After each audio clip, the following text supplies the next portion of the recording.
Hello, I'm Tara Brabazon, and welcome to the Post 70, Michael Polanyi and Tacit Knowing. We've borrowed something, as you know, from our previous series, Outrider. Every time we hit a zero post, 70, 80, 90, 375,000, we will pause and we'll focus on a human being that was out of their own time, but incredibly important and resonant and indicative and interpretive in our own. Now, many of you may have not have heard of Michael Polanyi. That's not on you. That's not on you. That's on our educational system, and that's on particularly our university system. Polanyi, you see, embodies a different time for knowledge, a different time of writing, a different time of experimentation, a different time to be an intellectual. And one of the reasons I think he's so rarely talked about is he embodied more than just about any other scholar what we've lost from universities in the last 100 years.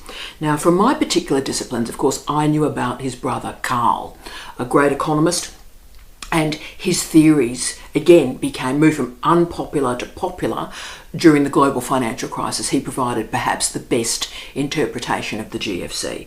But this post on Michael Polanyi is a year. In fact, it's 14 months in the making. I've read hundreds of books, hundreds, probably thousands of articles at this point. It's been a great sort of side quest of my life during this changing time for Jamie and I. And look, it's been a privilege to return to this moment in intellectual history. And as you've heard me argue so often, there is no past in the history of ideas. So let's summon a man that is so appropriate to our time. And in fact, he's more appropriate to our time now than when I started researching on him. And look, this is an intellectual moment of the post. I'm not dumbing this down. And what we're doing is we're summoning a great scholar, and we may have productive disagreements with him, and that's great. That's what intellectual life is about. And you see, our gift from one generation of scholars to another is the gift of memory, the gift of citation, and the gift of understanding. Michael Polanyi has really been lost to us. But let's just sort of do the popular narrative. He was a radical polymath that was active in the first half of the 20th century. That's the story. Best known as a physical chemist, he moved also through epistemology, through methodology, through politics, through economics, but he is best known as one of the key scholars of the philosophy of science. I remain really interested in scholars who have developed expertise and a profile in one discipline and then decide to move disciplines. Now, Michael Polanyi is definitely one of those. Harold Innes, another great scholar that sort of lives in my work to this day, is another one of those. And of course, my late husband, Steve Redhead, was also one of those scholars.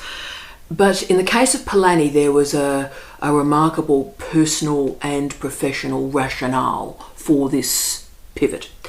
He was interested in knowledge. He's a really brilliant man. He was interested in knowledge. He was interested in all of knowledge. And he was a remarkable writer too. And he recognised how to craft his writing to engage different audiences. And he did it brilliantly. He was a public intellectual. And when you compare Michael Polanyi to what passes for intellectual life now, it is absolutely horrific. As is, of course, the comparison between our two university systems now and a century ago.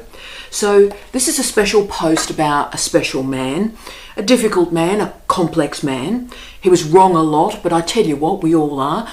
But he was incredibly productive in his wrongness. He did nothing less than a revisioning of the scientific method, but he also, his personal history tells a wider history of higher education and the higher education system that we've lost. So for Polanyi, science was creative. Creativity was logged in his concepts of tacit knowing, tacit inference, and he argued that creativity was crucial to scientific discovery. So let's do the basic.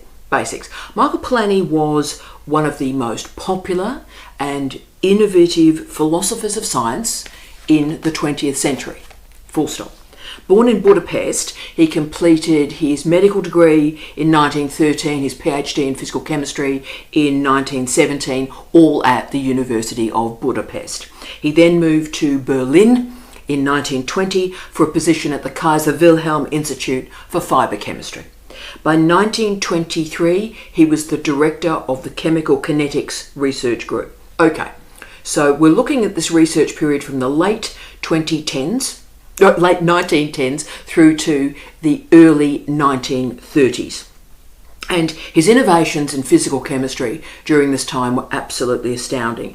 His doctorate, of course, was on the adsorption of gases on solid surfaces. So, if I just list some of the innovations, and this is astonishing. So we've got a theory of adsorption. We've got a discovery of the general hardening of single crystals. And that was happening, I think, in 1922. We've got the determination of the structure of various metals. We've got the first theoretical explanation of activation energy. And you'll notice, by the way, in Polanyi's career, he had innovations in both theoretical science and experimental science. Important. He also provided the mathematical foundation for fibre diffraction analysis. That was again happening in 1921, and the first observation of a catalytic exchange reaction. And that's just a few, right? Now I could go on, but look, that's enough for a lifetime. And he developed that between about 1918 and about 1933. What a scholar. Now, scholars at the time, his contemporaries, said he was on his way to a Nobel. And to be frank, when you reread that material, which I did, of course, for this post, you sort of think, well, that's not on the way to a Nobel. Why wasn't the Nobel granted? But the lovely end of that story is that his wonderful son, brilliant scholar as well, David Polanyi, went on to win a Nobel in chemistry. So from this incredible innovation as a scientist and in scientific innovation, there was a change. By the 1920s, Polanyi, as a scientist, started to be aware of the changes that were occurring in Europe. And of course, his brother Karl was an economic journalist at the time. So, that provided an interesting context and alternative paradigm for him to consider. And can I just say, Karl Polanyi, I'm a big fan. Deserves his own post. So in about 100, we may do one on Karl. And it was Karl's research on the global financial crisis, I think, that really transformed my mind furniture. Brilliant man. And he's obviously had a very different career through academic life. He didn't have the stability of the big academic job and so forth. So his career is very different. But this is an amazing family, right? But we also need to log that the brothers had radically different politics. And that is an underestimation. Their academic careers were different. Their pathways through knowledge were different. And the influence, and this is the bit I'm terribly interested in, the influence of their knowledge after their deaths was also quite distinctive. But let's return to Michael Polanyi. Remember, he was working in Weimar, Berlin, through the rise of the Nazis. So Adolf Hitler was appointed German Chancellor in January 1933. And by April 1933, Polanyi had moved to Manchester, moved to the University of Manchester to head the physical chemistry lab. He argued against centralised planning during his entire life, including, can I say, the centralised planning of science. He was a Keynesian of sorts, and I find this really interesting. So he argued that there was a benefit for governmental intervention in the money supply, in managing underemployment, recessions and depressions and so forth. But unlike Keynes, he really argued strongly against, and this is interesting, against economic policies for governmentally funded public works. So Polanyi fled Hitler's Germany to work at the University of Manchester, and will be returning to Manchester shortly. But we need to also log that Michael Polanyi, was among the list of 2,300 people. They were on the Nazi special search list. So when, notice not if, when the Nazis were able to invade Britain, then Polanyi was on the list of the 2,300 people that, when discovered, had to be handed over to the Gestapo. So we're not playing at war here, you know, we're not playing at politics. Oh, I've sent a naughty tweet. Oh, look at me, aren't I important? We're not playing at politics here. These are life and death decisions that scholars were making at this time. But there's another thread to add to this story beyond the Nazis, because Polanyi had a niece imprisoned by the Soviets, the remarkable Eva Stryker. Again, we could do a whole post on her as well. Remarkable person in her own right. And she was imprisoned because supposedly she was part of a group that was attempting to kill Stalin. So in 1936, Polanyi gave lectures to the Ministry of Heavy Industry in the USSR and met Bukharin. Right. And he was informed at that time that all scientific research to be conducted in the Soviet Union must be directly related to and enabling the 5-year plans in the Soviet Union at the time. Now, Polanyi fought this, and he argued that science requires free debate. And with John Baker, he founded the Society for Freedom in Science. Okay, so when we're placing this remarkable scholar in context, we start to see the complexity now. Polanyi's hatred for centralised regimes stayed with him throughout his entire life, and we go, oh, well, that's a bit dogmatic. Yeah, but he lived directly and viscerally in relation to Hitler's Germany and Stalin's Russia. These were not metaphors. This was an actual lived experience. Okay. So while still working in theoretical and experimental science, he also was writing about economics and politics. But Polanyi stated that it really was the case of Nikolai Vavilov that transformed his life. And again, a remarkable scholar that in many ways has been lost to us. Vavilov was a Russian geneticist who was a direct target by Stalin during the mid-1930s. And he argued that Vavilov was planning a scientific research program that was ignoring Marxist principles. And therefore Stalin argued that Vavilov was undermining the 5-year plans.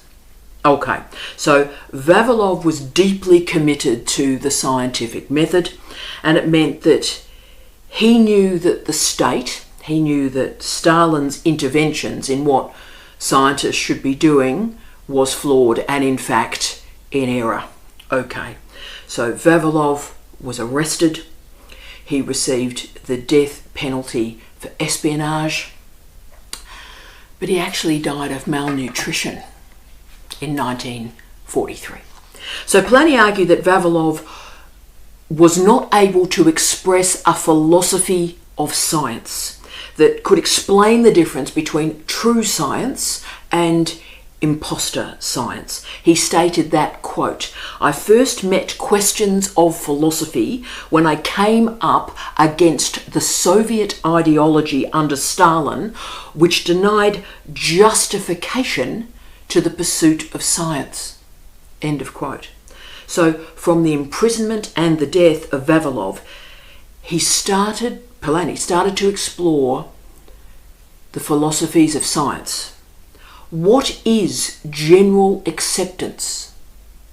How is this acceptance justified? And what are the grounds of this acceptance? So he became focused on the nature and the justification of academic knowledge. How is a new theory justified? And positivism is not sufficient. Oh yeah. So he became an essayist on the philosophy of science. Now, this was a gradual change, but it is really captured best by, here we go, personal knowledge. First published in 1958. Although rooted in its time, that is post-Second World War, post-Cold War, this is one of the great academic books of the 20th century. Full stop. It attracted an incredible range of readers at the time, so sociologists, political scientists, psychology, theology, economists obviously, and also people in education. And can I say, yesterday I was doing my final sweep through 2024 citations of Polanyi. Theology and theologians love this book. So fascinatingly, from a philosophy of science, theology loves this book in 2024. Interesting. So the concepts that were developed still resonate, and I would argue should still return to many of the debates we have about methodology, about epistemology, but also about information literacy. Polanyi has changed how I think about information literacy. So these concepts are tacit knowing, levels of knowing, intuition, and yes, the role of intuition in scientific method, skills, the word skill, and performance. Importantly, at the time, this book was attacked by just about everybody, but particularly attacked by scientists. So entire disciplinary communities focused on what was wrong with this book. And really, that's not a surprise, to be honest, because it is a book of attack, and I love me good books of attack. And he goes hard. He goes hard at positivism. He goes hard at pragmatism. He goes hard at reductionism, materialism, determinism. If it's an ism, he doesn't like it. And the book positions itself against the mainstream philosophy of science. And can I say, and of course I've read it probably about 15 times in my life and my career, but I read it once more a couple of weeks ago, so it's all in my brain and fresh for you. And it is a really stroppy book. It's an angry book. It's got something to say, girlfriend. And it comes across, it's really active and energizing and angry. Great book. So he argues that objective empiricism does not explain science, and there's no codified scientific method that captures how the actual practice of a scientific life exists. And that's because we're not talking about the tacit knowing in scientific learning. So he recognizes the philosophies of verification and falsification, and they can't confirm the truthfulness of scientific knowledge because scholars are not working in the gap between evidence and theory. So too many things are being assumed, and we need to be working through the gap between what is a theory, what is evidence, what is evidence, what is a theory. Brilliant. He also explored how the word belief operates in scientific knowledge and knowing. He argues that personal knowledge establishes a new epistemology, free of subjectivity, free of relativism, interestingly enough, and he wants science to be personal and free, rather than mechanical and deterministic. He argues for a greater array of philosophies of science beyond positivism. He offers a pretty delicate and granular argument about what are informal or tacit elements that are essential to the creation of science. And that includes the transmission of skills from a master to an apprentice, and the valuing and understanding of intellectual passion. He explores the role of doubt in science and the importance of commitment.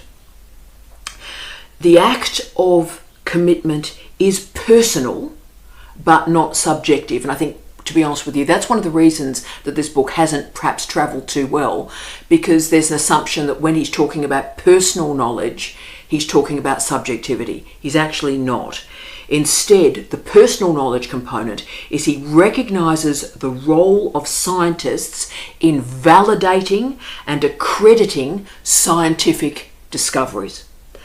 At his most profound, Michael Polanyi transformed our very conceptualisation of knowing.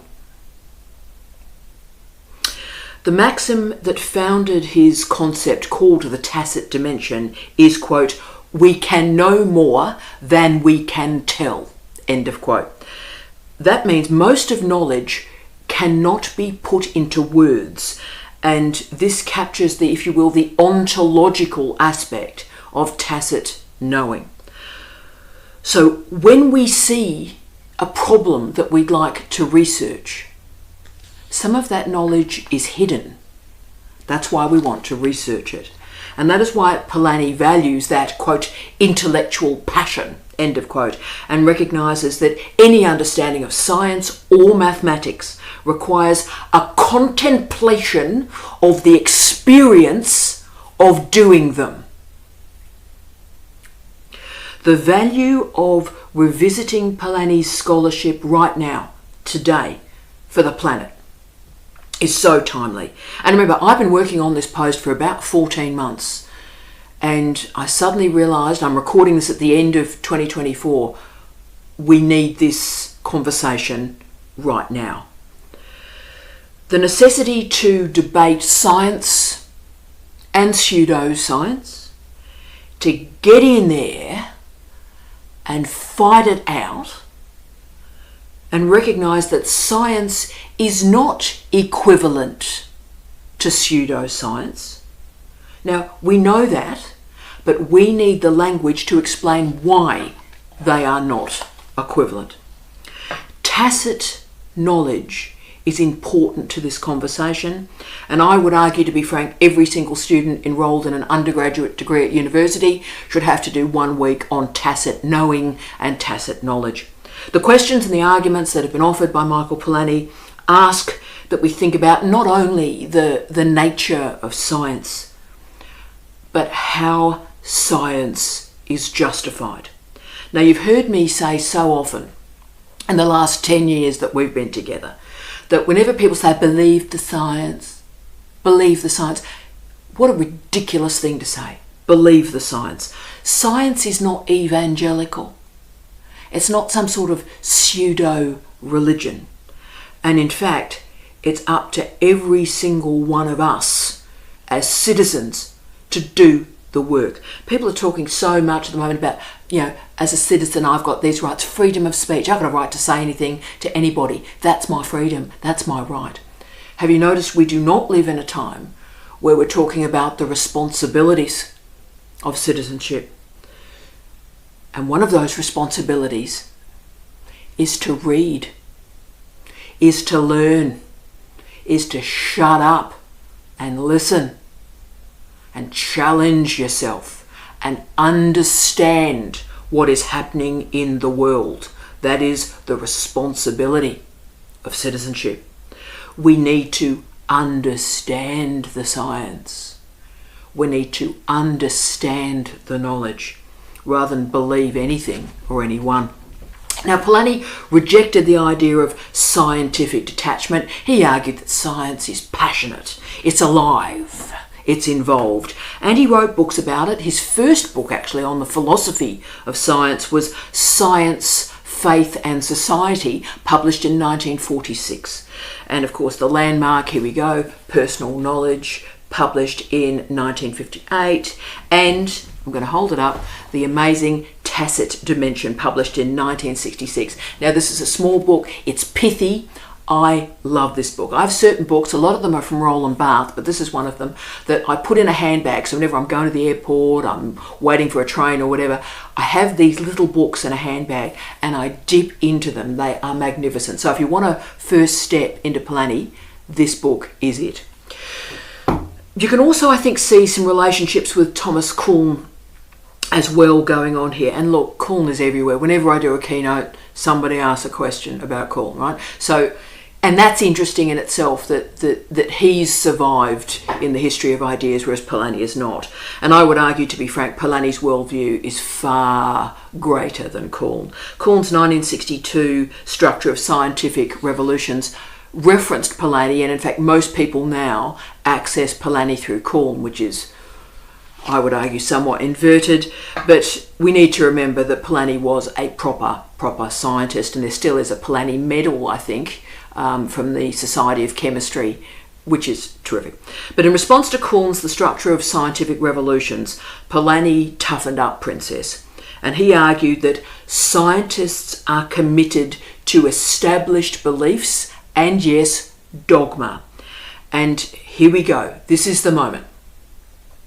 If we want to think about the nature and the condition of scientific knowledge, then that knowledge is going to come from social science. Do you realise the significance of that?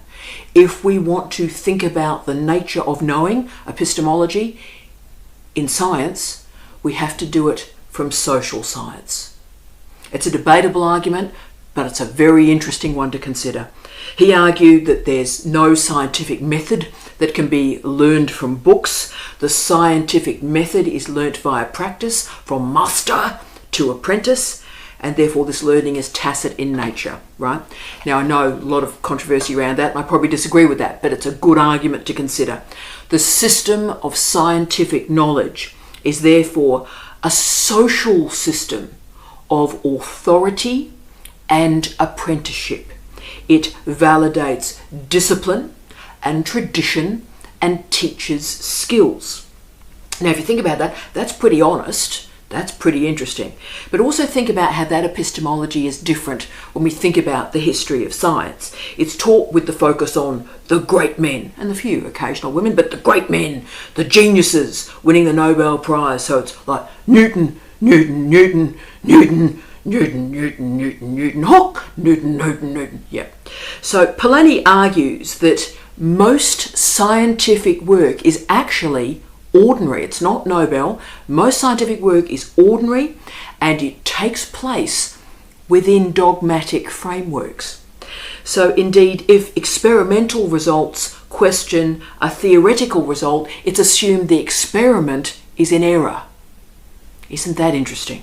So therefore, when he used social science, Polanyi analysed how scientific communities operate. Wow.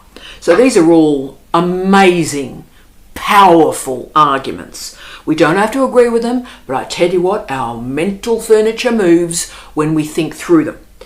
There's a crucial part to this remarkable life I sort of want to finish off with today.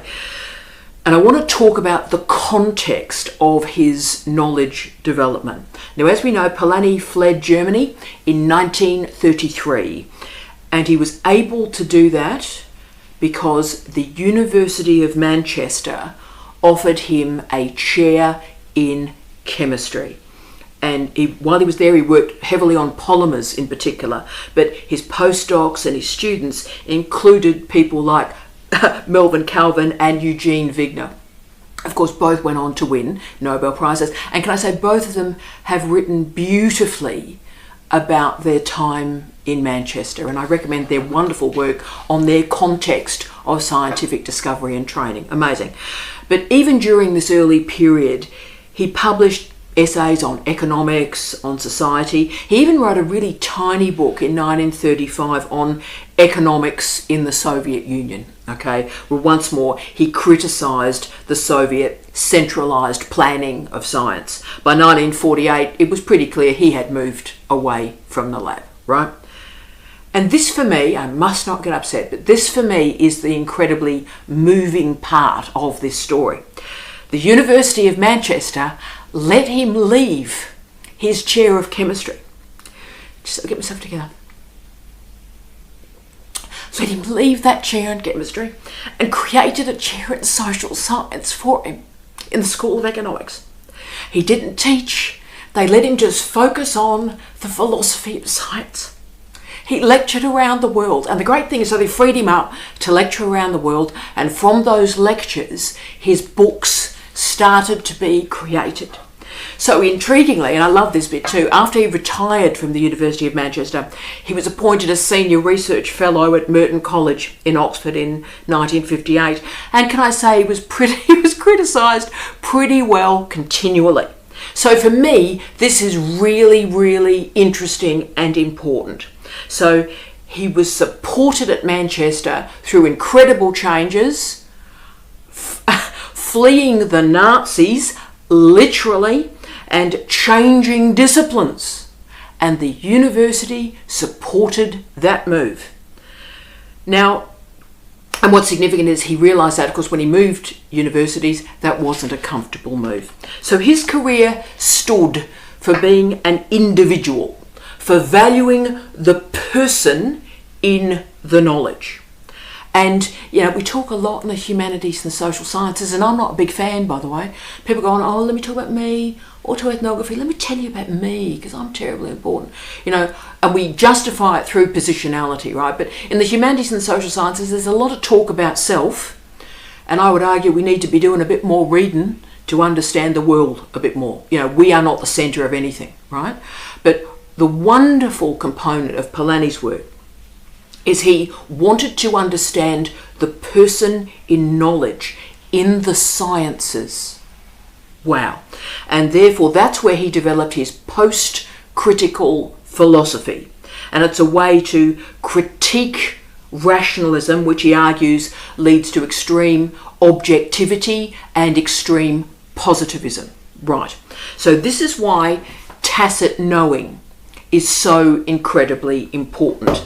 Polanyi developed it, of course, through personal knowledge, and in fact he argued that tacit knowing, tacit knowledge, was his most important discovery in his career.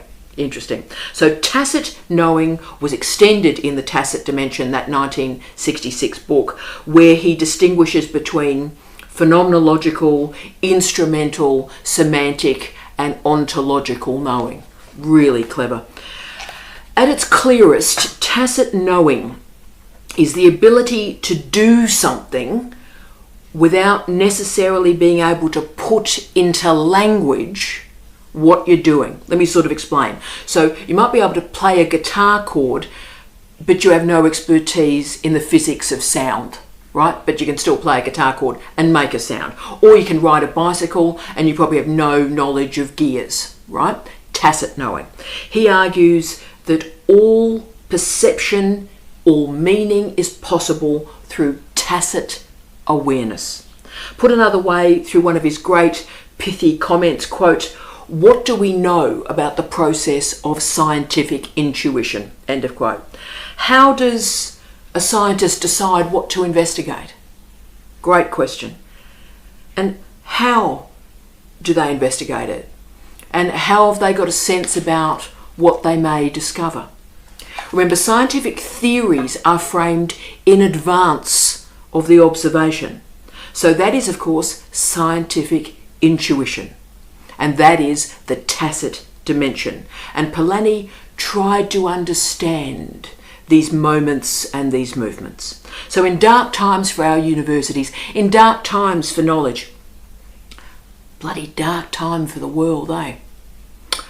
I think it's important that we remember and we read and we continue to think about the great scholars who came before us, who built knowledge. And we think about the brilliance of their legacy. Now, Polanyi critiqued universities, he critiqued academics. He argued that we as academics were only interested in what fits into our paradigm of thought. We're only interested in looking in ideas that increase our influence, and we're terribly interested in working with pre-existing models of thought.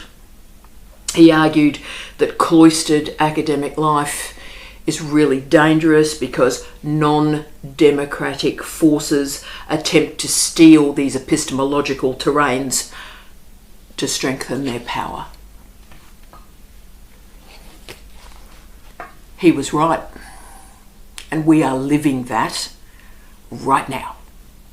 Now, although I've been wary through my career, and I'm 55 years of age, through my career I've always sort of done a bit of a hee at the phrase science studies, and I've gone hee at science studies. Can I say I don't do that anymore? I don't do that anymore. When I read personal knowledge again and again and again in the last 14 months, I now see the incredible value of social sciences offering an interpretation and a view of the community, the ontology of science, making sure that there is a social epistemology of science. And there's lots of work to do between metaphysics and experimental scientific practice. A lot of work there. Now, Polanyi used the great phrase postcritical. So important for the post, can I say, but postcritical, to remind us of the fiduciary nature of knowing. So for me, the gifts that Polanyi has left us are a great reminder about the value of the essay as a genre, a way of thinking, a way of writing, the great importance of speaking beyond our disciplines, beyond people that agree with us, beyond people that disagree with us, and to stand for something. He stood for the freedom of science and the freedom of scientists to arch beyond the requirements of national governments. Now, the tragedy, I think, is that while certainly national governments have intensified their demands on us as academics, as researchers, as academic teachers, sadly it's the market forces, it's capitalism that now determines for us what is important and what is valuable research. So it's all about partnerships with industry, collaborations with industry. Now, none of that's a problem in and of itself. But what this capitalism framing knowledge has done is it means that we have lost and parked and marginalised the fundamental sciences for the applied sciences. And what's happening is fundamental sciences are being deleted from degree programs around the world. What does that mean? Imagine a university that does not teach physics, that does not teach chemistry. We don't have to imagine that. It exists now. And for me, one proxy of the comprehensive university is we all need to have a good look at the Bachelor of Sciences around the world and see if a major is available in physics and a major is available in chemistry. And if it's not, we learn a great deal about that university. So how can any of this be real? How could we not be able to study physics and chemistry in a university? Well, this is real because that which is valuable knowledge now is that which is valuable to the market. And that's applied science rather than fundamental science. Remember, Polanyi critiqued the Soviet Union for collapsing the fundamental sciences into the applied sciences. That was his critique of the Soviet Union. Now, we're actually living the fear that he expressed in the Stalinist regime.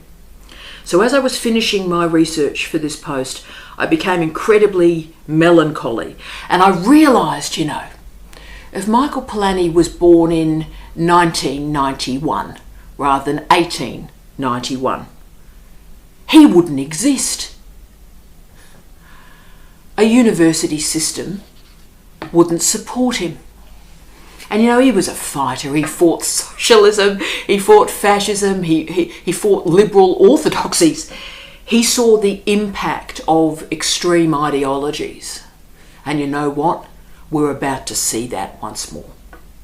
And I also want to just log the gift that Manchester and Manchester University gave the world. And at the start of personal knowledge, he thanked the University of Manchester and stated that, quote, they made it possible to spend almost 9 years exclusively in the preparation of this book, end of quote.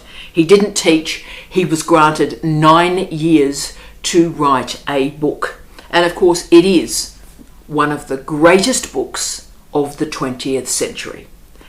Now, nearly 70 years on, colleagues, look at where we are. I cannot count the number of senior managers in universities around the world that have said to me, "Oh, Tara, books don't count. I don't care about books. Books are irrelevant." And they're not even measured. In a time of obsessive metrics, people are not even measuring the number of books produced by academics in a university in a year. It's that irrelevant. We collect on air conditioning repairs. We collect metrics.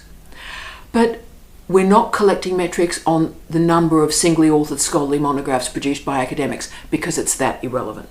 So the idea that a university would support an academic for 9 years to do nothing else but write a book, that sounds about as likely as a reality television star becoming President of the United States.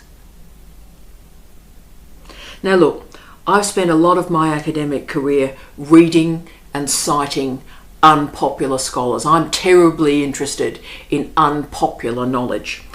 I'm terribly interested in the people who have made the good fight with disciplinary gatekeepers, who have really pushed out the parameters of a discipline. Now, we don't talk enough about Michael Polanyi. He was a polymath, but we live in specialist times. We also live in a time of xenophobia, of restriction of movements, of insiders and outsiders, of citizens and followers, of patrolling the boundaries around nations. But you know what? Academics move. That's what we do. Most of you know, I've been living in temporary accommodation for the last 3 years. Our staff is in storage. Academics move. And remember the role of the cities of Berlin and Manchester, and how those great cities left their mark on Polanyi, as did his friendship with other great unpopular scholars like Alan Turing, a great friend of his at the University of Manchester.